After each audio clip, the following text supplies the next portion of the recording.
سعودی حکومت کا رواں سال محدود پیمانے پر حج کرانے کا اعلان۔ وزارت حج کے مطابق سعودی عرب میں موجود مختلف ممالک کے مسلمان حج میں شریک ہو سکیں گے۔ اس سال فریضہ حج کے لیے دیگر ممالک سے لوگوں کی سعودی عرب آمد پر پابندی ہوگی۔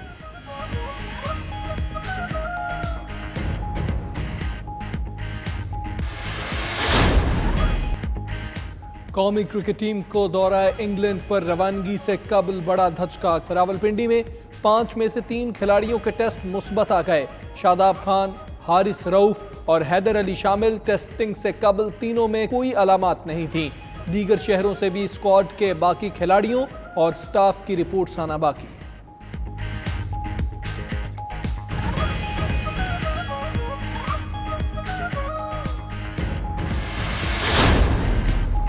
سیکرٹری داخلہ میجر ریٹائرڈ اعظم سلیمان نے قبل از وقت ریٹائرمنٹ لے لی۔ وزیر اعظم نے سیکرٹری داخلہ کے ریٹائرمنٹ کی منظوری دے دی۔ میجر ریٹائرڈ اعظم سلیمان 30 جون کو اپنے عہدے سے سبکدوش ہو جائیں گے۔ اسٹیبلشمنٹ ڈویژن نے باضابطہ نوٹیفیکیشن جاری کر دیا۔ ذرائع کے مطابق اعظم سلیمان کو پنجاب میں اہم ذمہ داری ملنے کا امکان ہے۔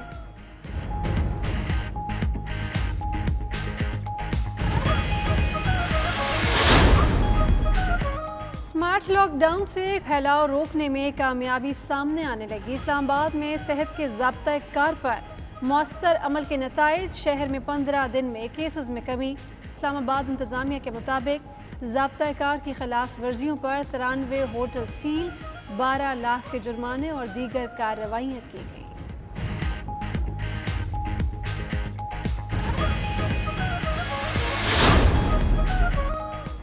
کراچی میں لاک ڈاؤن کی خلاف ورزی پر پولیس حرکت میں آ گئی۔ شام 7 بجے کے بعد لاک ڈاؤن کی خلاف ورزی کرنے والوں کی گرفتاریوں کا فیصلہ۔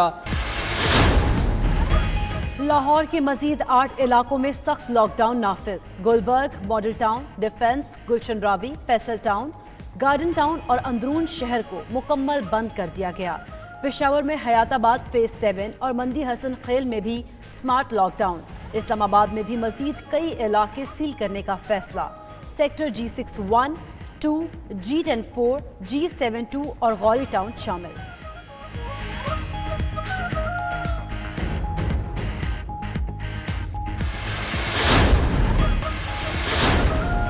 ایک دم ایک پینک سی ہو گئی، سب نے فیصلہ کیا جی وبا پھیل رہی ہے۔ وہ شکر ہے میری بات سن لی۔ اس کے بعد حالانکہ میرے اوپر بڑی تنقید ہوئی کہ جی دیکھیں ہندوستان میں اس نے نریندر مودی نے کر دیا لاک ڈاؤن۔ اس نے وہ لاک ڈاؤن کیا جو لوگ میرے سے توقع کر رہے تھے میں کروں۔ اللہ کا شکر ہے میں نے پریشر ریزسٹ کیا اور نہیں کیا وہ۔ آج ہندوستان کے اندر جو غربت پھیلی ہے کوئی اندازہ ہی نہیں لگا سکتا کہ کتنے لوگوں کا کیا حال بنا ہے۔ صوبے پوچھ لیتے تو کبھی ایسا لاک ڈاؤن نہ ہونے دیتا۔ وزیر اعظم کہتے ہیں مودی نے وہ لاک ڈاؤن کیا جس کی لوگ پاکستان میں توقع کر رہے تھے۔ پاکستان میں صورتحال دیکھ کر ریلیف فنڈ شروع کیا۔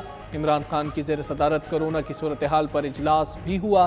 ٹیسٹنگ کی صلاحیت بڑھانے پر اظہار اطمینان۔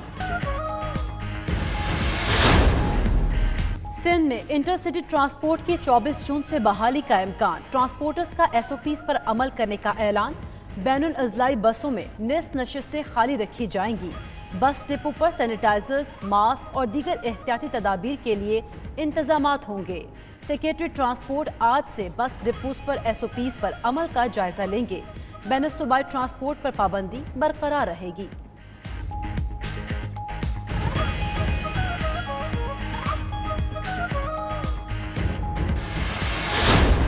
تحقیقاتی رپورٹ میں کپتان اور ایئر ٹریفک کنٹرولر ذمہ دار قرار۔ وزیر ہوا بازی نے رپورٹ وزیر اعظم کو پیش کر دی۔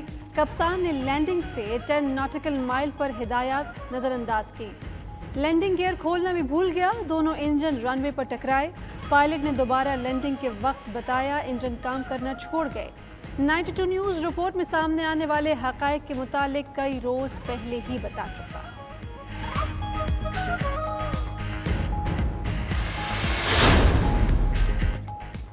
جسٹس فائز عیسیٰ کیس میں حکومت جیت گئی۔ اصل جیت احتساب کی ہوئی۔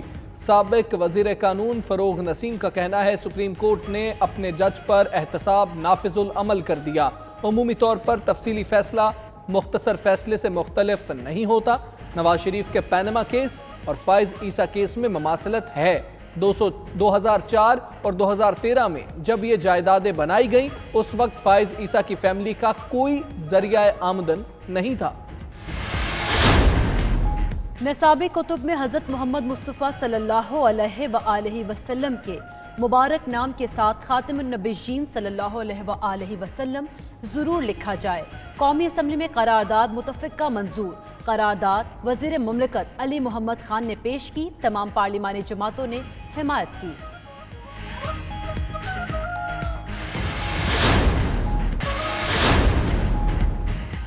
हफीज शेख की जेर सदारत ECC का इजलास। निजी शोबे को गंदम की दरामद की इजाज़त। पंजाब हुकूमत आइंदा 2 माह में सूबे की फ्लोर मिल्स को 9 लाख टन गंदम फराहम करेगी। CDA को मेट्रो की अदायगियों की मद में 2.5 अरब की सप्लीमेंट्री ग्रांट की मंजूरी। शोबे सेहत के लिए ऑक्सीजन और सिलेंडर्स पर टैक्स छूट देने की मंजूरी।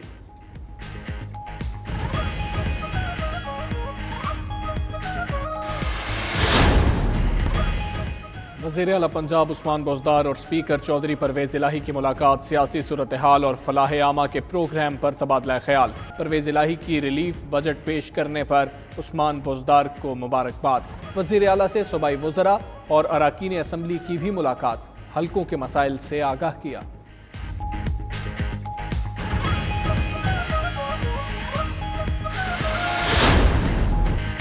और इटली में तैरती कश्तियों पर अनोखा म्यूजिक शो। मौसीकारों ने पानी की लहरों पर झूलते हुए खूबसूरत धुनें बिखेरी। किनारे पर खड़े शहरी मौसीकी से लुत्फ उठाते रहे।